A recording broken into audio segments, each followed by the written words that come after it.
Vatican et pour discuter de cela. Donc, je pense que ça pourrait aider. Il y a beaucoup d'aigreur, beaucoup de colère, et je pense que ça pourrait calmer tout cela. Donc, organiser les négociations au Vatican, à Rome, cela pourrait être une formidable idée. Merci.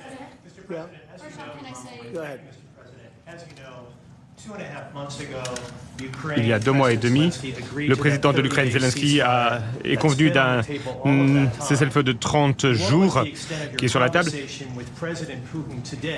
Aujourd'hui, vous vous êtes entretenu avec le président Poutine. Sera-t-il d'accord avec cette proposition que vous avez mise sur la table, un cessez-le-feu? Ce que nous avons fait avec force, c'est dire avançons. Il y a beaucoup de dirigeants de nations européennes qui sont d'accord avec moi et je me suis entretenu avec eux juste après mon appel avec le président Poutine et il faut résoudre cette situation. 5000 jeunes chaque semaine meurent en moyenne.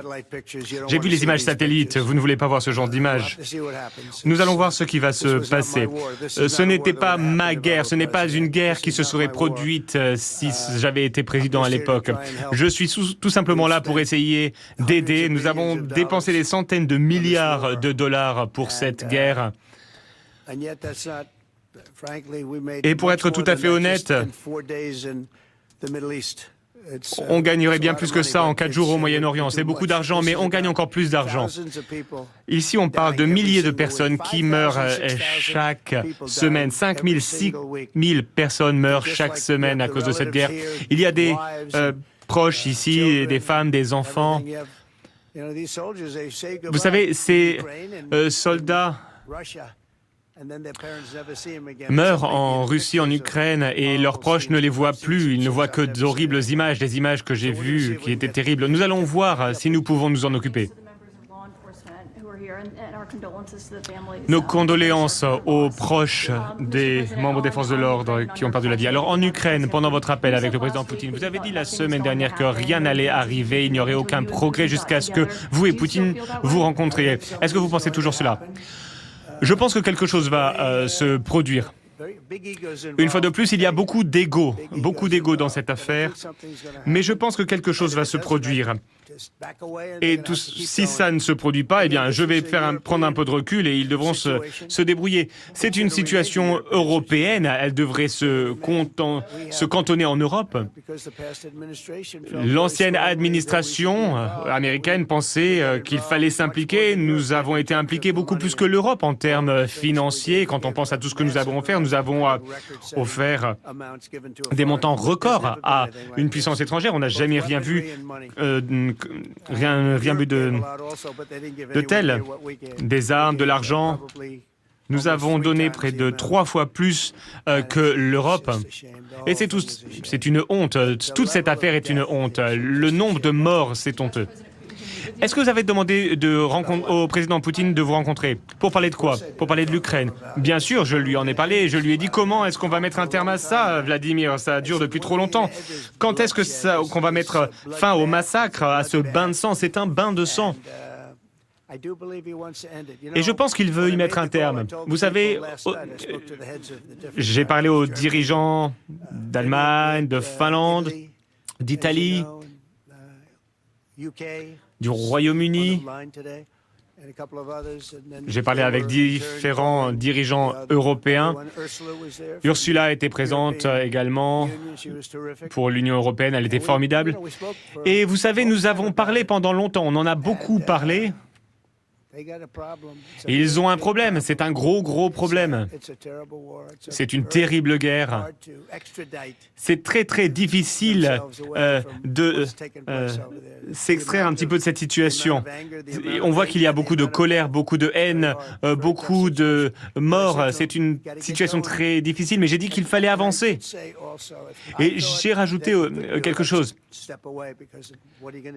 Je me suis dit que, vous savez, si je ne me sentais pas capable de résoudre cette affaire, je me retirais. On n'a pas de bottes sur le terrain, après tout. Mais voilà, c'est vraiment une affaire tout à fait folle. Mais ce n'est pas à nous de la régler. On a déjà investi énormément, on a envoyé beaucoup d'argent, des sommes records ont été envoyées et des armes. On n'a jamais vu autant d'armes envoyées à une puissance étrangère.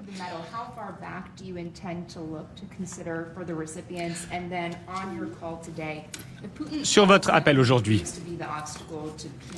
Poutine semble être l'obstacle à la paix.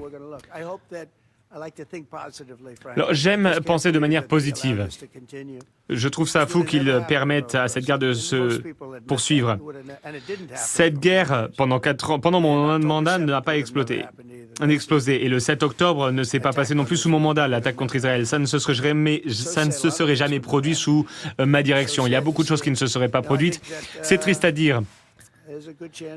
Il est très probable qu'on puisse résoudre la situation. Je pense que Poutine veut résoudre la situation.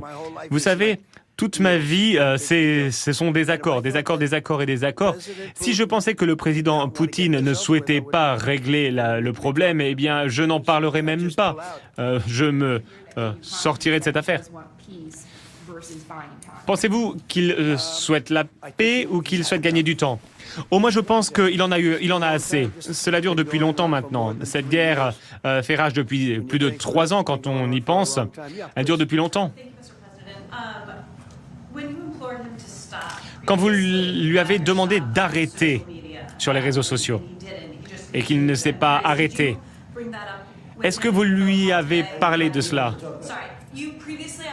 Sur Truth Social, vous avez imploré Poutine d'arrêter. Vous lui avez dit « Arrête, Vladimir ». Mais il n'arrête pas. Est-ce que vous avez parlé de ça pendant votre appel ? Non, je n'ai pas parlé de ça, mais je lui ai dit que le moment était venu d'arrêter. Et je pense qu'il veut arrêter.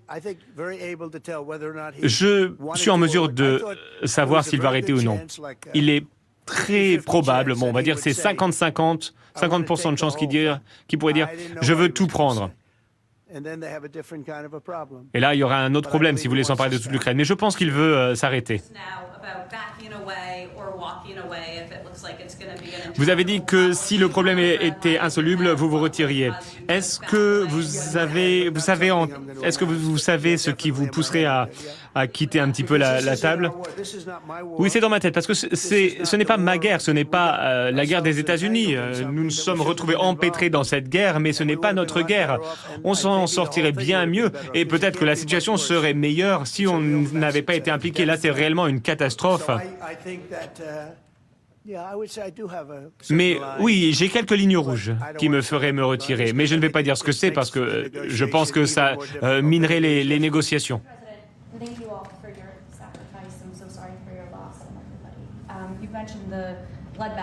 Vous parlez de ce bain de sang en Ukraine que vous voulez voir cesser. Vous dites que Poutine veut la paix, mais il a attaqué l'Ukraine hier encore. Alors, qu'est-ce qui vous fait penser qu'il veut la paix ? Eh bien, oui, il y a des combats, il y a des attaques des deux côtés et des gens meurent tout le temps. C'est une guerre. Poutine est en guerre. On n'a jamais dit qu'il allait s'arrêter. C'est terrible. En tout cas, je suis d'accord pour dire que c'est une terrible guerre. Une question sur le cancer du président Biden. Que va-t-il se passer si vous augmentez les sanctions contre la Russie ? Eh bien, je pense que si on augmente les sanctions, on pourra obtenir des résultats. Mais ça peut aussi aggraver la situation. Mais peut-être que le moment sera venu à un moment d'imposer de nouvelles sanctions. Quelques mots sur le diagnostic de cancer du président Biden. Est-ce que vous allez appeler ? Je trouve que c'est un diagnostic très triste. Je suis surpris que le public n'ait pas été mis au courant précédemment. J'ai passé mes examens médicaux, vous avez vu les résultats, notamment pour le cancer. C'est un test standard. Quand on fait un examen médical, nous avons des médecins à la Maison-Blanche et à Walter Reed, qui est un formidable hôpital. J'ai passé des examens complets, y compris des tests cognitifs. J'ai eu 20 sur 20. À chaque fois, vous êtes fiers de moi? Oui, j'imagine que vous êtes fiers de moi. Si j'avais pas eu 20 sur 20, les médias s'attaqueraient à moi. Mais vraiment, toute personne qui souhaite être président doit faire ou devrait faire un test cognitif. On dit que ce n'est pas constitutionnel, mais je pense que passer un test cognitif est plutôt pas mal. Quand on passe à un test, quand on fait des examens médicaux en tant qu'homme, eh bien c'est un examen assez standard, hein. C'est la même chose pour tout le monde. Et ça met du temps avant d'arriver à un tel diagnostic.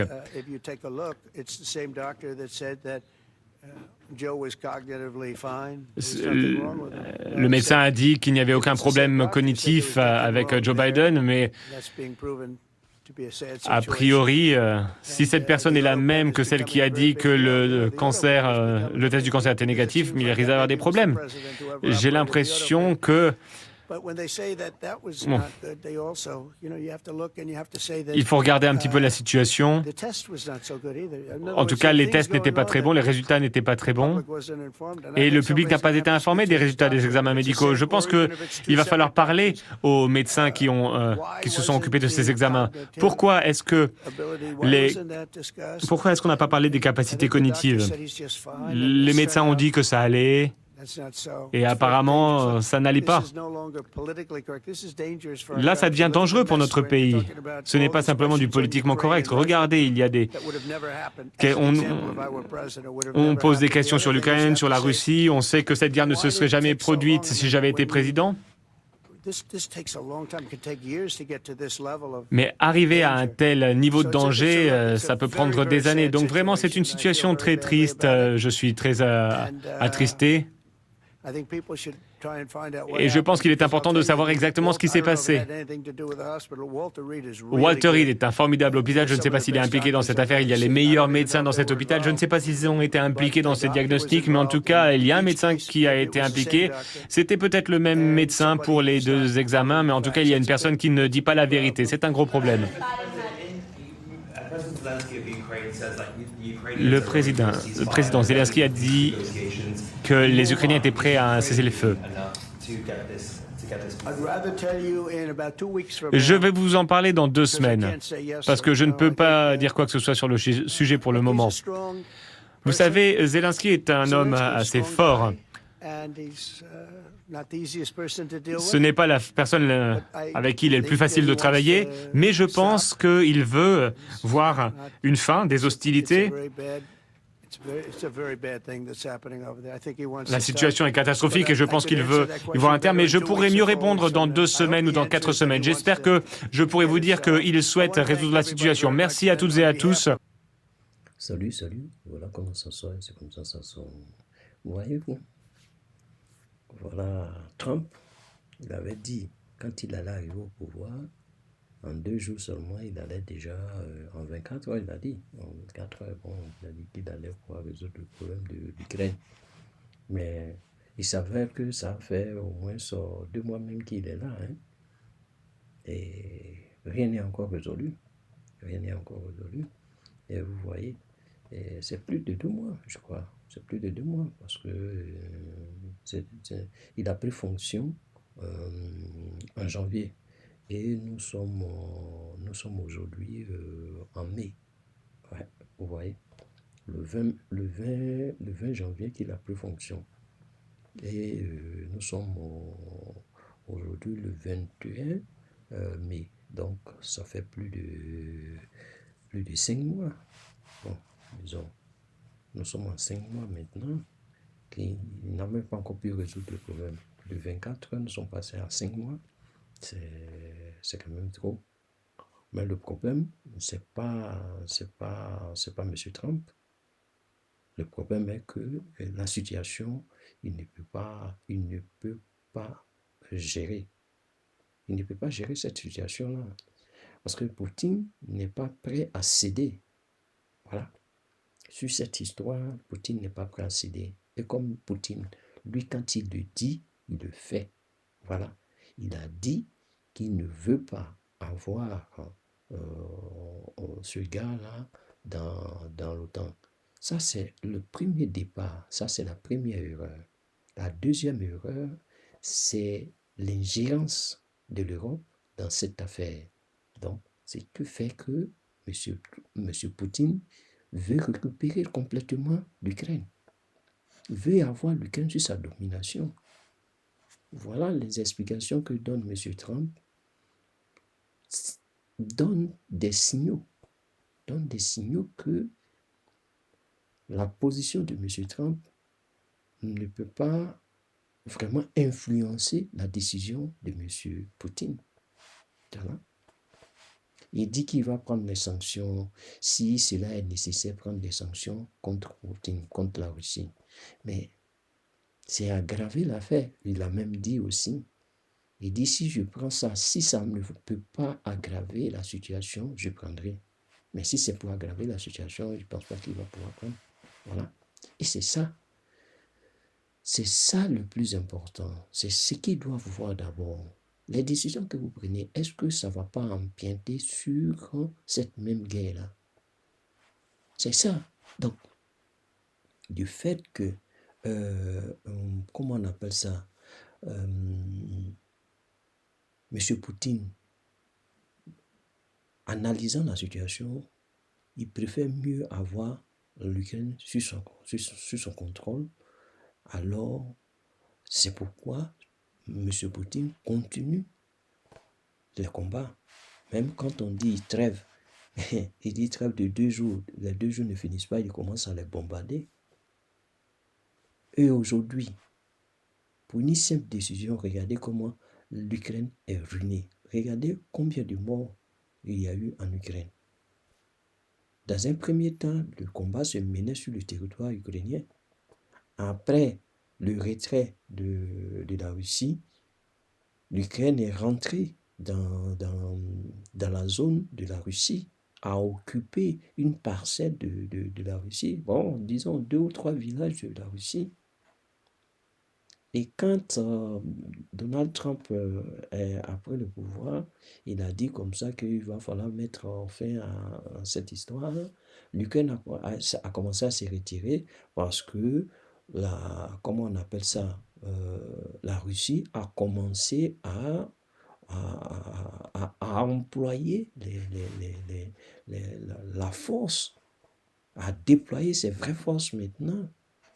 Et l'Ukraine a vu, elle s'est retirée aussi. Mais dans tout ça, l'Union européenne, qu'est-ce qu'elle fait?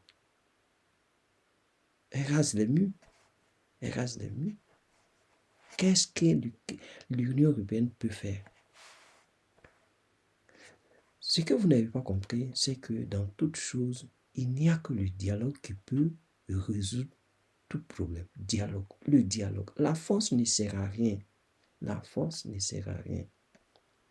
La force, dans ces genres de situations, disons, dans ces genres de situations, la force ne sert pas.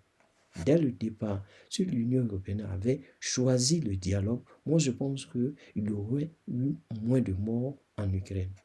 C'est vrai, en Russie, il y a eu des morts, on ne peut pas nier ça. Mais il y a eu moins de morts en Russie qu'en Ukraine. Parce que la majeure partie du combat s'est mené sur le territoire ukrainien. Vous voyez? Et c'est ça, c'est ce qui est dommage. Et c'est ce qui fait mal. Aujourd'hui, qu'est-ce qu'il y en est? Ce même monsieur, Zelensky, a été humilié par-ci, par-là, par rapport à ce cessez-le-feu. Mais à la fin, c'est toujours la même chose. Donc, qu'est-ce qu'il faut faire? C'est ça la vraie question qu'il faut se poser. Qu'est-ce qu'il faut faire? Le dialogue. Le dialogue. Même si Poutine ne veut pas te rencontrer pour pouvoir parler du dialogue, envoie quelqu'un qui lui veut accepter. Mais l'essentiel, c'est de dialoguer, c'est de parler, c'est de réussir à pouvoir cesser ce massacre. Parce que si lui dit il ne veut pas parler avec toi, ça c'est un. De deux, il continue de mener ses opérations. Mais à la fin, il va te trouver. À la fin, c'est toi, il va prendre. À la fin, où tu vas rester? Parce qu'il va prendre tout ton territoire. Ça, c'est sûr. Poutine dit, dans cette guerre, si je vois un soldat étranger sur le sol ukrainien, vous avez déclenché une guerre avec la Russie. Mais il est clair. Il est clair dans ses dires. Donc, qu'est-ce que vous voulez faire? Vous voulez déclarer une 3e guerre mondiale? les gars, cette histoire d'Ukraine, moi je pense que vous n'avez qu'à arrêter d'armer l'Ukraine, vous n'avez qu'à chercher le dialogue. Trouver un moyen pour parler avec M. Poutine afin de pouvoir résoudre ce problème-là. C'est que le problème, vous avez en face une puissance qui vous domine. Même si vous voulez votre souveraineté, moi je pense que on ne peut pas arracher de cette manière-là.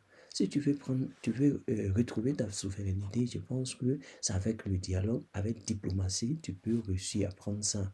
Parce que là où vous n'êtes pas en position de force. Donc, quelque part, c'est avec le dialogue.